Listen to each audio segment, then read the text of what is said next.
to the program. This is the second part of Bottomline Africa, right on KTN News. And before we start our studio discussion tonight, a reminder of our Twitter poll tonight. We did ask you earlier, should the IEBC chairman Wafula Chebukati resign for lack of faith in the electoral system? We did ask you, should the IEBC chairman Wafula Chebukati resign for lack of faith in the electoral system? He had a meeting today with President Uhuru Kenyatta. He also had another meeting with NASA leader Raila Odinga, who has since withdrawn from the presidential contest, but Chebukati has failed to bring these two main protagonists to the same table. So we'd like to hear your view. Our Twitter handle is at KTN News, and you can as well tweet me at Yusuf Ibrahim. Remember, the hashtag is Bottomline Africa. In studio, we have two representatives. We have Honorable Dan Manzo, MP Makueni, as well as Honorable Cherargei Kiprotich, who is Nandi Senator. Good evening, gentlemen. Welcome to the program. Thank you. Good evening. So let me just start with the statement that the president made today, and that is after he met the IEBC chair, Wafula Chebukati, and this is what he had to say. We made clear that we have no demands or conditions on this subject. We have made funds available for the IEBC to do its job. Now they really should deliver. Honorable Manzo, let me just start with you. From that statement, it seems the Thursday presidential rerun is inevitable. Well, from the look of things, the election is going to take place. You can see, despite the warnings from Chebukati himself that the commission was divided, that there were issues. You have just seen the vice chair receiving the ballot papers, and she was talking of police helping them execute the mandate of IEBC.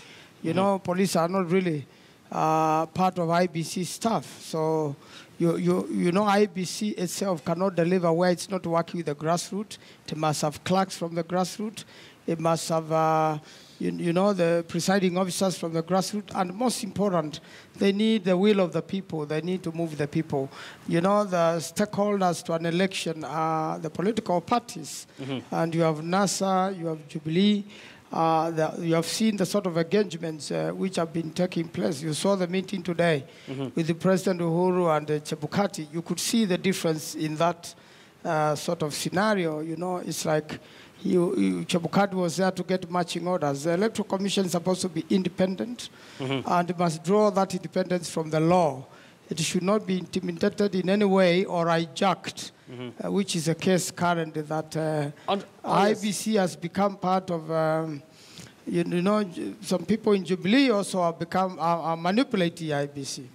Honorable Cherargei, do you agree with Manzo that IEBC has been hijacked, and bearing in mind that the chair has failed to bring these two main protagonists to the same table, that is President Uhuru Kenyatta and Raila Odinga? And from the president's statement, it seems, you know, the rerun is going to happen on Thursday. Thank you, Yusuf. I think my brother Manso is misleading Kenyans, because IEBC is not an extension of Jubilee. And you remember very well last week when the chair of IEBC read his statement. He gave a yellow card and he said he would want to meet the president and Raila Odinga, the leader of NASA.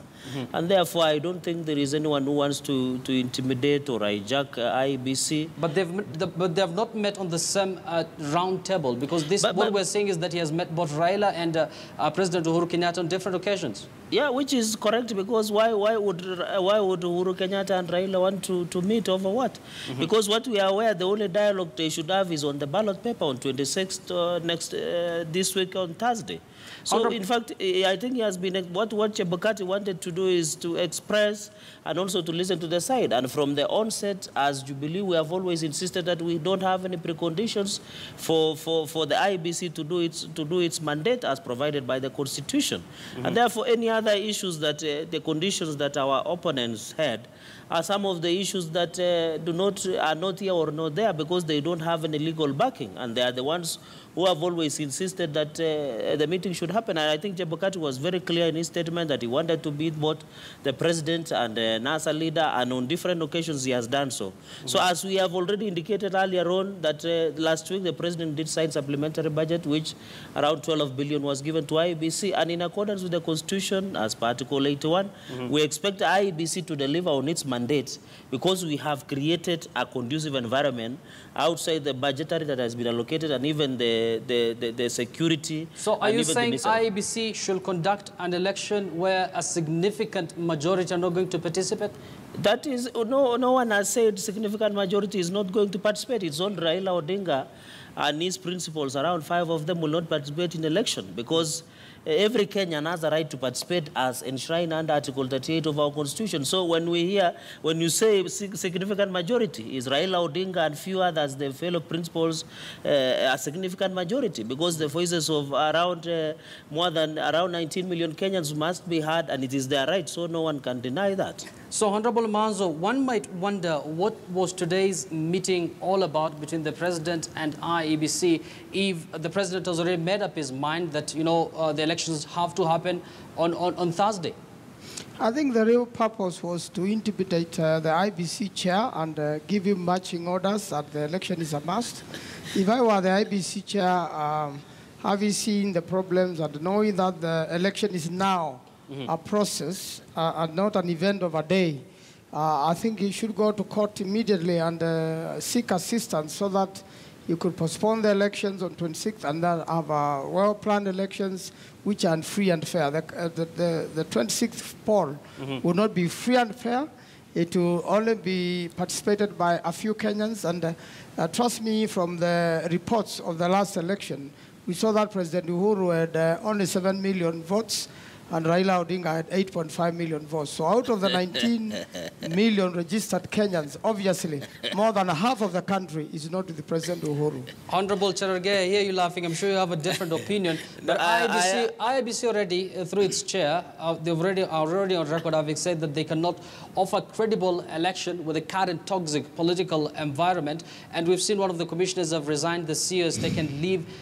In the current setup, do you think really they're going to deliver a credible poll come Thursday? No, I think it is shocking that my good friend Dan Manso is saying that Raila had 8.5 million votes, which is that presidential election was invalidated. So they're having a double speak because they're the same people who went to Supreme Court and the presidential elections was invalidated. Let's talk about Thursday now. And then now, on the issue of whether elections will be credible, Chebukati had requested the meeting with the president, and today he had the opportunity, and I think it was the president was magnanimous enough by meeting him and ensuring that having his word, because I think also the chairman wanted to hear the side of the president so that as he executes his mandate, as he had requested. You remember this statement he read last week, that under the circumstances, he had requested that he needed to meet both the Raila Odinga, the NASA presidential candidate, and also President Uhuru, our Jubilee candidate. And I think that is one of the ways that he said he needed the confidence of both the players in this game. And I think for us, we believe that the support that IBC has been given, the necessary support, despite the resignation of Ambassador Dr. Rosalina Akombe, I don't think doesn't make the election process be credible, because the Commissioner Akombe could have other reasons why she resigned, although she's making it more look like a drama or a showbiz or some heroism that she wanted to build from that. But I think on our part, where the budget that has been given, we have seen the IBC doing their training. We have not interfered with the process they're undertaking.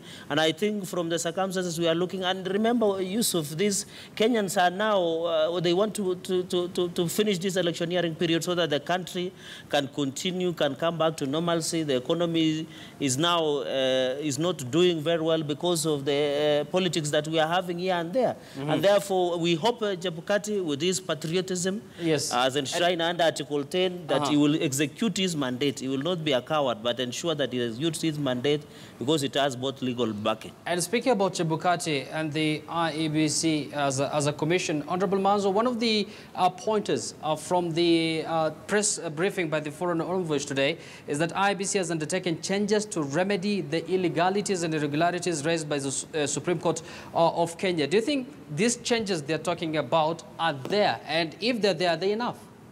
No, I don't think the changes are sufficient and that they have been executed accordingly. What is happening is that recently the chairman admitted publicly that there is a problem with the commission, that they have a problem with the training, In fact, they have not even configured the KIMS kits to be able to suit all presidential candidates. So in fact, this election is likely to be manual, and there are many, many things which have not been put together, and definitely the Commission needed more time to do so. And one of the main demands by NASA is the resignation of the IBC CEO. We've seen him taking leave, and we've seen a couple of changes that IBC says it has undertaken. So with that in mind, will that change the stand of NASA?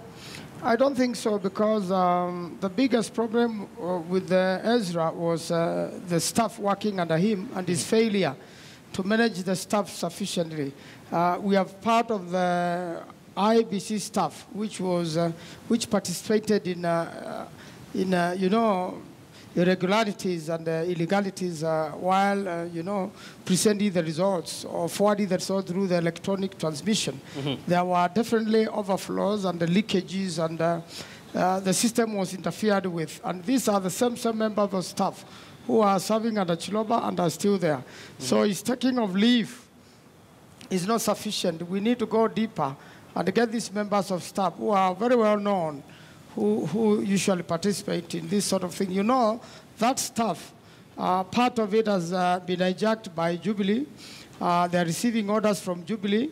And you know, that's why you find the election is colluded, and you know, the commission itself, the commissioners have no total control over that. So you definitely need changes if you want credible elections, and you need time to do so. It can't happen between now and Thursday. Cherargei, it seems, you know, NASA have a strong feeling that the commission, as it is constituted, is not independent. And the foreign envoys are saying some changes have taken place at the commission. So do you perhaps know some of these changes that have been made by IEBC?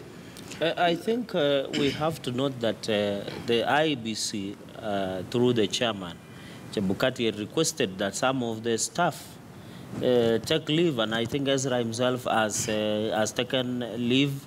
And we are aware that there is a project team that was formed by the IEBC itself to oversee presidential elections.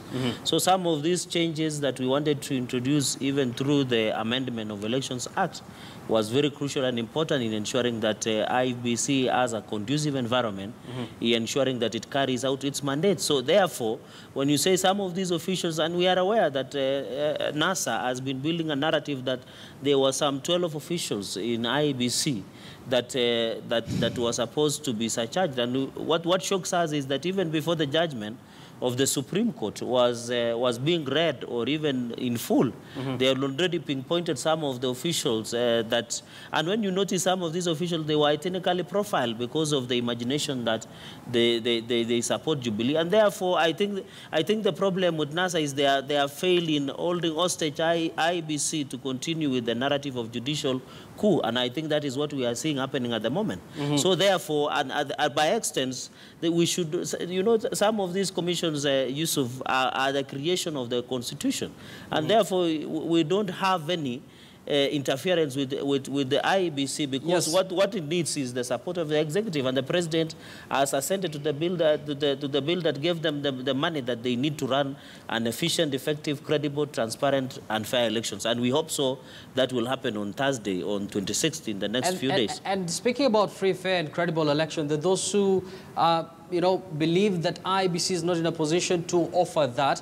Now, let's say, of course, the Thursday election, according to the president, and Jubilee has remained adamant that is going to take place, minus the main opposition leader, Raila Odinga. So let's face it, let's be honest here, the country is in a crisis. So moving forward, after the election, don't you foresee some sort of a political crisis? Thank you. You said, let me correct Yusuf, that it is not Jubilee that is calling for election. Yes. It is the Constitution that says if a presidential election is invalidated, and my friend is a learned senior, then the election should be held within 60 days. So it is not the Jubilee that they are calling for elections. It is the law that demands. And I think after 26th, Kenyans will have their voices. They will make their choice on 26th. And I think that is the country will continue, will continue with what we have to go on with and ensure that we continue transforming this country. And I think there is this perception that election, the democracy, and I think there is the issue of democracy, election, and even dialogue.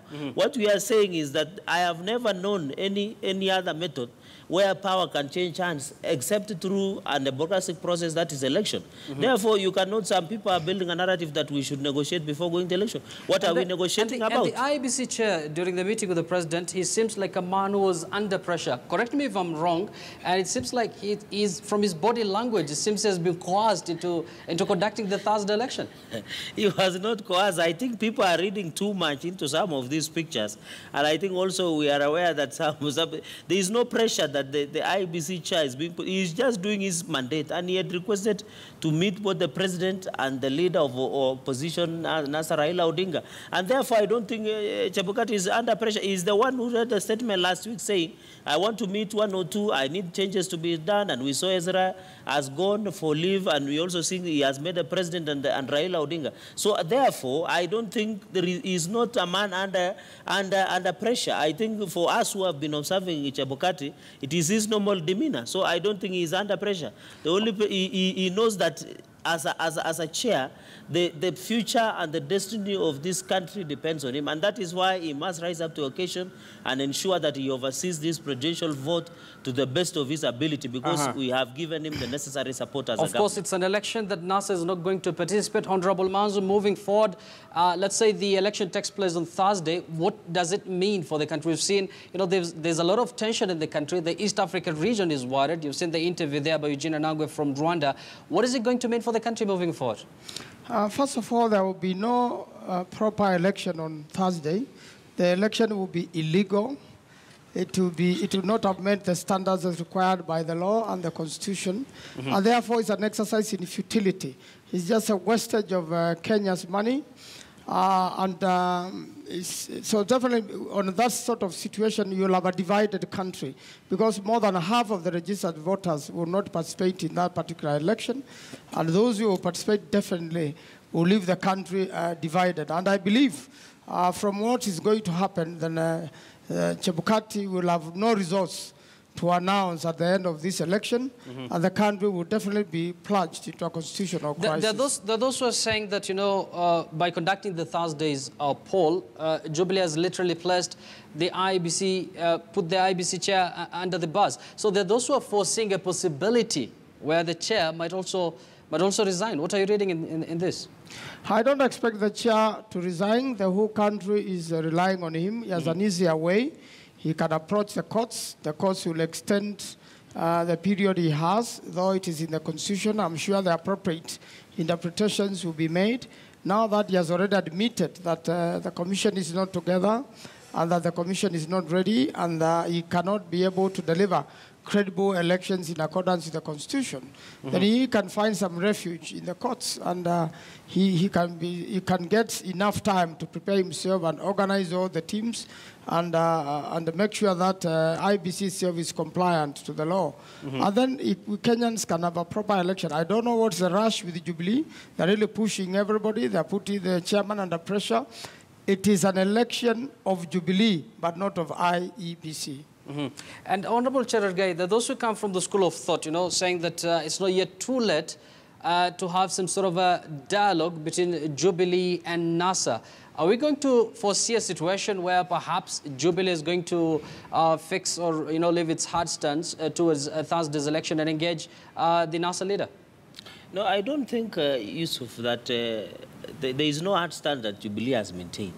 What we are saying is that the Supreme Court did order that the election should be held within the constitutional framework that has been provided under Article 138, 140 of the Constitution. And therefore, there is no, and I have always said that the only dialogue that Raila Odinga and President Uhuru Kenyatta should be through the ballot, and that is on 26. So there is no hard stand that anybody has maintained, and therefore, what we are doing as Jubilee is when this presidential election was called again, the fresh registration, like, we went all out and campaigned for votes.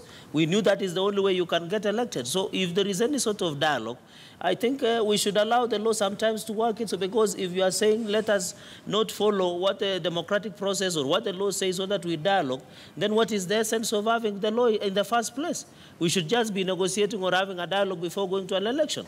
That should be not the basis of engagement. What we should be saying is that let us allow the democratic process be done. Let us follow what the Supreme Court says. Let us follow what the Constitution said. And I think for us, we don't have any hard stance towards anybody because we have said, and the IBC are the referee, and therefore we have always maintained and ensured that we give the IBC the space and the independence it needs.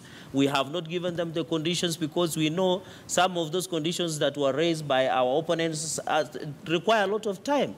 And some of these issues cannot be implemented. Even if NASA today is given even 10 years to give IBC to do an election, unless some of them will become commissioners of IBC, then they will say the elections is credible. Honorable Mazo, civil societies, religious groups, call them the foreign envoys, they're all calling on these two main protagonists, that is Raila Odinga and President Uhuru Kenyatta, to sit and have some sort of talk in order to make this country not to go south. So do you think dialogue might be the solution to the current crisis that we're facing? Yes, the reason why dialogue is a solution, you know, even before the lawyers go to approach the Supreme Court, you need a climate whereby people are not taking hard stance even in court. So if there is dialogue, there will be certain things they are able to agree so that they have issues which have already been settled, and then one or two issues left can be handled by consent that will make the courts work easy. So dialogue will always be important, but it seems for now, Jubilee does not wish to participate in any form of dialogue. For them, dialogue means sharing of power. I don't think so. NASA does not want to share power, but we should have a level playing ground. And again, also, the issue of the unsigned laws. You know, those laws, part of them are an attempt to amend the Constitution through the back door. You cannot amend the Constitution by introducing a substantive constitutional provision in a statute or an act of parliament. And that's what has been done. It is clearly, you know, an illegality, and I'm very sure those laws will be nullified by the court. Some of the proposals are good, but some of them are not in conformity with the Constitution, and therefore they are null and void. So that's also one of the issues. We can become part of dialogue. And once these matters move to court with dialogue and goodwill, then the courts will have an easier time. But where they are splitting hairs, then the country is ready for a very rough time. And speaking about the courts, Honorable Cherargei, does it worry Jubilee that maybe if the country conducts the Thursday elections, NASA will go to court and perhaps the election will be nullified? It doesn't worry us a bit because we are watching the courts very keenly, and even the Supreme Court, because we have seen when NASA leaders say there is no election, for example, and we saw the IBC staff being attacked as they were trying to do training in some parts of Nyanza, the former Nyanza province, and some of the counties. So it means if the courts will nullify the elections based on that some of the areas, the elections did not occur because of violence and sabotage by NASA, because their statements infer to their supporters that they should sabotage the entire process, then it will mean the courts will be rewarding an illegality, because you cannot say there is no election, which they don't have power. Even the president himself cannot stop an election. It is only IEBC who has that mandate. So if they are saying there is no election, and yet after saying those statements, we see some of their supporters attacking and intimidating and coercing or sabotaging the whole process. If the courts will go ahead and nullify such an election, it means the courts will be rewarding an illegality, and therefore we are very keen. Of course, it is the same court that ordered these fresh presidential elections within the Constitution, and they themselves pronounced the court pronounced itself by saying within 60 days, as per the Constitution, elections should be held, and therefore I think it is imperative that all Kenyans should be given an opportunity to exercise their democratic right, free from intimidation, coercion, and any kind of sabotage, so that this country we have an opportunity of continuing. And you know, Kenyans will make their choice. No one is holding the guns to Kenyans to participate in elections. It is their freedom, it is their choice, it is even recognized, it's a universal suffrage, and it is the only way you can change power. It is through the ballot. So we don't have any other option, and therefore it doesn't worry us, because we are aware the courts are the same courts who pronounce itself on this matter, and therefore we'll be looking at it, because if they allow it, they invalidate again in future, it means that they will be rewarding an illegality and will be making a very dangerous precedent going forward, because it means you will sabotage a process, the process fails, then you rush to court, and then courts invalidate, and I think it will not be good for this country. Okay, Honorable Manzo, this is very interesting. And of course, we've seen the African Union issue some few statements here and there about the current situation in Kenya. But there are those who are saying that, you know, the silence by the regional bloc, that is the East African community, their silence has been too loud with regards to Kenya's situation. What do you have to say about it? First of all, Kenya is a sovereign state, but it is good now that the African Union and the Eastern African community, who are definitely going to be affected by what is happening in Kenya, you know, is getting concerned. Of course, Kenya has many, many friends, and all of them wish us well. And I believe some of them are beginning to approach our leadership. But you can see the position Jubilee has taken. It's one of no negotiations. It's one of let's go to the polls, which they know very well will fail, which they know very well are illegal. And therefore, it's like we are doing an experiment with Kenyans. And you can see the Jubilee government is saying we will reduce the policemen, they will monitor the polling. You know, I just want to say again that for IEBC to succeed with an election, it must get goodwill from all Kenyans who are going to participate in that election. Mm-hmm. Each polling station is manned by polling clerks who come from that locality. You cannot import clerks, you can't make police clerks, and definitely it is impossible to conduct an election with the current situation. And since Jubilee insists and want to go through an experiment, yes, I can assure them the process is illegal ab initio. We're just wasting Kenyans' time.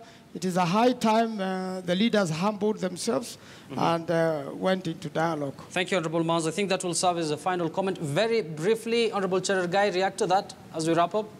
Thank you very much. I think on 26th, on Thursday this week, the country has a destiny for all Kenyans. I want to say Kenyans, to urge them to turn out in large numbers and ensure on Thursday we exercise our democratic right as provided by under Article 38, so that this country, we can move forward. And I think as we go to elections, I want to call upon Kenyans that let us maintain peace. This country is much more bigger than all of us.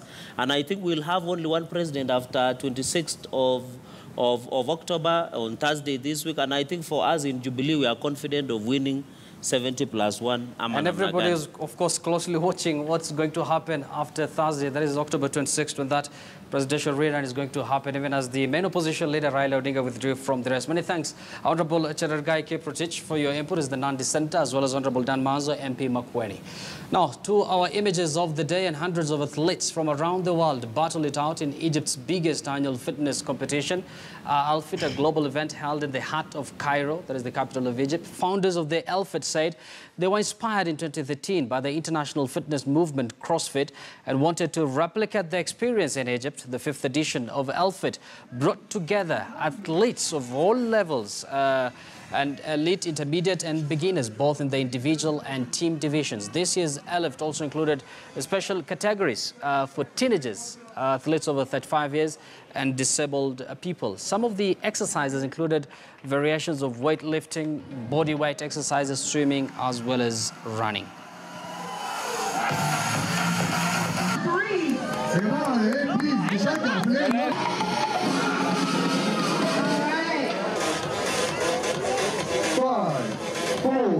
Just seeing the layout alone walking into this venue, it's impressive. You know, I didn't know what expectations to have, but now being here and seeing the level of fitness, seeing the community come together, and just the scope of this event is incredible. It's been here for 5 years now. This is in its 5th year, and I'm just happy to be a part of it. It doesn't really matter how good you are. If you just want to come and you want to compete and you want to see where you can push yourself, then your head will be the greatest ally, if that makes sense. So it holds a lot more power than the body. Images from Cairo, and of course there's no way we're going to end the show without the proverb of the day. Take a look.